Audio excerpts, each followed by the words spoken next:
सरकार किस तरह से रातों रात उस बच्ची की लाश को जला दिया जाता है और उसके बाद उसके परिवार तक कोई पहुंच न सके, सच्चाई बाहर निकल न सके, तो पुलिस का किस नंगा नाच वहां पर देखने को मिल रहा है कि ना मीडिया वालों को वहां पर जाने की इजाजत दी जा रही है, ना कोई और वहां पर जा सकता है, बल्कि हद तो ये हो गई है कि वहां का डीएम जाकर उसके परिवार वालों को धमकाता है। दोस्तों, किस दौर के अंदर हम जी रहे हैं, इस बात का हमें अंदाजा लगाना चाहिए। मैं आज भारतीय जनता पार्टी के तमाम लोगों से ये कहना चाहता हूं कि ये बलात्कार किसी एक बच्ची का हुआ है तो उसकी जात क्या है, उसका धर्म क्या है, उसका मजहब क्या है, ये मत देखो, क्योंकि बच्चियां तुम्हारे घर में भी है, बेटियां तुम्हारे घर में भी है, बेटियां हमारे घर में भी है, बहनें हमारे भी घर में है। अगर आज उसे राजनीति के चश्मे से अगर देखेंगे तो शायद कल बहुत देर हो चुकी होगी। मैं आज जिस तरह डॉक्टर साहब ने बताया है कि आज हम एक ऐसे दौर के अंदर गुजर रहे हैं जहां पर डॉक्टर बाबा साहब का अम्बेडकर जी का संविधान कहां है, कैसे खत्म किया जा रहा है धीरे धीरे, ये आप हर रोज देख रहे हैं। इंसाफ की किस तरह से धज्जियां उड़ाई जा रही है। अगर आज इस मुल्क के अंदर हमारा यकीन किसी के ऊपर है तो हाँ, हमारा यकीन सीबीआई पर था, हमारा यकीन सुप्रीम कोर्ट के ऊपर है, हमारा यकीन लोकसभा के ऊपर है, पार्लियामेंट के ऊपर है। लेकिन अगर यही संस्थाएं अगर खुलेआम अगर आज कानून की, संविधान की धज्जियां उड़ाने जा रहे हैं तो ये बहुत अफसोस की, शर्म की और बहुत एक खतरे की घंटी हमको सुनाई दे रही है। दोस्तों, 500 साल पहले कैसी मंदिर गिराई गई थी, किसने मस्जिद बनाई थी, उसका पूरा ब्यौरा आपके पास है। 500 साल पहले क्या हुआ था, इसका पूरा हिसाब आपके सामने आपको दिखाया जा रहा है। लेकिन 28 साल पहले जब वो मस्जिद ढाई गई थी, पूरी दुनिया ने देखा था, पूरी दुनिया देख रही थी टेलीविजन के ऊपर कि वहां पर कौन कौन लोग गए थे, कैसी कैसी बातें कही गई थी, कैसे कैसे नारे लगाए गए थे। और अगर आज अदालतें ये फैसला करती है कि ये नहीं, ये सब बाइज्जत बरी हो रहे हैं, तो आप सोचिए कि आने वाला कल कैसा रहने वाला है। हम लड़ेंगे, हम इंशाल्लाह जितनी हमारी ताकत है हम लड़ेंगे। ये लड़ाई किसी एक मजहब की नहीं है, ये बलात्कार को हम किसी एक मजहब के चश्मे से नहीं देख रहे हैं। एक जवान बच्ची की इज्जत लूटी जाती है और रातों रात अगर उसके बॉडी को वहीं पर पुलिस की निगरानी के अंदर, पुलिस के हाथों अगर उसे जलाया जाता है तो सोचिए उसके परिवार की पीड़ा, सोचिए उसके माँ बाप, उसके घर वालों की क्या हालत होगी। ये एक बच्ची जिसका अंतिम संस्कार भी उनकी मौजूदगी में नहीं कराया गया। ये अगर हुंडा राज नहीं है तो क्या है? और क्यों नहीं वही भारतीय जनता पार्टी के लोग बाहर निकलकर इसकी निंदा कर रहे हैं? क्यों नहीं वो लोग भी इस तरह का अपना गुस्सा जता रहे हैं? ये महज 40-50 लोग अगर हम यहाँ पर इकट्ठा हुए हैं तो सिर्फ इसलिए कि कल जब हमें परमिशन दी गई तो हमें बताया गया कि 20 लोग से ज्यादा नहीं रहने चाहिए, 30 लोग से ज्यादा नहीं रहने चाहिए। हम भी अगर चाहे तो आज औरंगाबाद शहर के तमाम जाति, धर्म और मजहब के लोग सड़कों के ऊपर निकल कर आएंगे।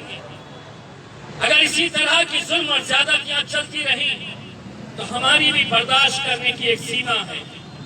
हम भी एक हद तक बर्दाश्त करेंगे, लेकिन जिस दिन हमारी बर्दाश्त करने की सीमा खत्म हो जाएगी तब हम भी सड़कों के ऊपर निकल आएंगे। जब हम देखेंगे कि जो कानून जिसकी जिम्मेदारी है रक्षा करना, अगर वही भक्षक हो जाएगा तो कहीं ना कहीं ये जनता को, समाज को सड़कों के ऊपर आना पड़ेगा। हमारे मतभेद होंगे, कांग्रेस पार्टी के साथ हमारे राजनीतिक वैचारिक मतभेद हो सकते हैं और है, लेकिन उस पार्टी के सबसे प्रमुख नेता राहुल गांधी के गिरेबान तक अगर पुलिस चले जाती है, अगर उसका गला पकड़कर उसे नीचे गिरा देती है तो हम निंदा करते हैं और हम ये कहना चाहते हैं कि ये लोकतंत्र के अंदर राहुल गांधी को अगर गिराया गया है तो कांग्रेस के साथ हम भी इस मुद्दे के ऊपर खड़े हैं और हम भी राहुल गांधी को ये कहना चाहते हैं कि हमारे वैचारिक मतभेद होंगे, हमारे राजनीतिक मतभेद होंगे, लेकिन तुम्हारे गिरेबान तक अगर कोई हाथ डालेगा तो वो हाथ को काटने की ताकत मजलिस इत्तेहाद उल मुस्लिमीन के अंदर है। क्योंकि आज अगर वो राहुल गांधी तक पहुंच सकते हैं तो कल वो मेरे खायद बैरिस्टर असदुद्दीन अवैसी तक भी पहुंचने की हिम्मत रख सकते हैं। ये लड़ाई विचारों की, हमारे अलग अलग मतभेद हो सकते हैं, लेकिन आज इन मुद्दों के ऊपर हम सबको एक साथ मिलकर आने की जरूरत है। हम चाहेंगे कि इसकी शुरुआत औरंगाबाद से हो, कि जहां पर भारतीय जनता पार्टी भी यहाँ पर औरंगाबाद में कहीं पर भी क्यों ना हो, ये सोच ले कि अगर तुम्हारे घर में बेटियां हैं, तुम्हारे घर में अपनी बहनें हैं, तो तुम्हें इस घटना की निंदा करनी होगी। सियासत अपनी तौर के ऊपर चलेगी, ये चोर, ये लुच्चे लफंगे आएंगे जाएंगे, ये मुख्यमंत्री योगी आदित्यनाथ आज रहेगा कल नहीं रहेगा, लेकिन अगर उसका समर्थन करेंगे तो सोचिए उन दरिंदों की हिम्मत कैसे बढ़ेगी।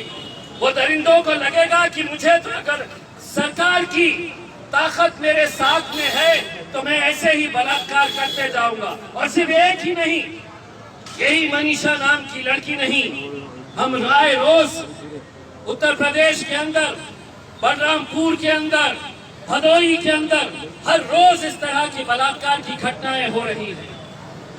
लेकिन अगर इनकी निंदा नहीं की गई, अगर योगी आदित्यनाथ को वहां से हटाया नहीं गया तो हम तो ये समझेंगे कि इन बलात्कारियों का समर्थन इस मुल्क के वजीर आजम नरेंद्र मोदी और अमित शाह भी कर रहे हैं। इन दरिंदों की हिमायत वो लोग भी कर रहे हैं। कहाँ है वो स्मृति ईरानी जिसने आजम खान के एक जुमले के ऊपर लोकसभा के अंदर इतना हंगामा खड़ा कर दिया था।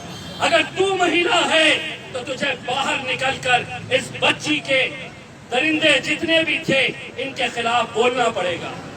अगर तुम नहीं बोलेंगे तो अगले अधिवेशन के अंदर तुम्हें हमारा भी सामना करना पड़ेगा। हमारे भी सवाल रहेंगे और तुम्हें जवाब देने पड़ेंगे कि किस तरह से हम एक कानून एक के लिए लगाएंगे और दूसरा कानून दूसरे के लिए लगाएंगे। मैं तमाम औरंगाबाद की आवाम से यह अपील करना चाहूंगा कि इस तरह के छोटे छोटे हम जानते हैं कि कोरोना का पीरियड है, हम भी जितनी एहतियात बरतना है उतनी एहतियात हम बरतेंगे, लेकिन एक संदेश यहाँ से पूरे मुल्क के अंदर जाना चाहिए कि ये जुल्म ज्यादती, इस तरह का गुंडा राज बहुत ज्यादा दिनों तक चलने वाला नहीं है। ये सत्ता में बिठाने वाले यही जनता है।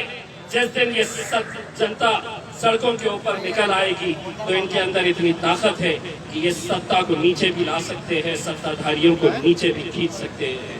बस आप लोग यहाँ पर आए और एक ऐसे कार्यक्रम का एक हिस्सा बने जिसे देखकर सुनकर बहुत अफसोस होता है और इस बात का अंदाजा लगाया जा सकता है कि अगर अदालतें भी ऐसी फैसले देने लगे, अगर पुलिस इस तरह का काम करने लगे, अगर सीबीआई ये कहने लगे कि अब कुछ नहीं, तो सोचिए मुल्क कहाँ जा रहा है। दोस्तों, हिंदू, मुस्लिम, सिख, ईसाई, दलित जितने भी लोग हैं, हम सबको ये मुल्क बचाना है। ये मुल्क बचाने के लिए हम सबको एक साथ मिलकर आना है। इतनी भक्ति के अंदर मलिन मत हो जाओ, नरेंद्र मोदी साहब को अपना भगवान मत समझो। यही वजह है कि आज तुमने इतना ऊपर उसे चढ़ा दिया है कि उसे जमीन के अंदर क्या हो रहा है ये नजर नहीं आ रहा। इतनी ऊपर उसे पहुंचा दिया है कि खेत के अंदर एक जवान बच्ची को 4-4 दरिंदे नोचते हैं तो उसे वो नजर नहीं आता है। दोस्तों, सभी लोगों को, सभी भारतीयों को एक प्लेटफॉर्म के ऊपर आना पड़ेगा, तभी जाकर हम इन दरिंदों का मुकाबला कर सकें।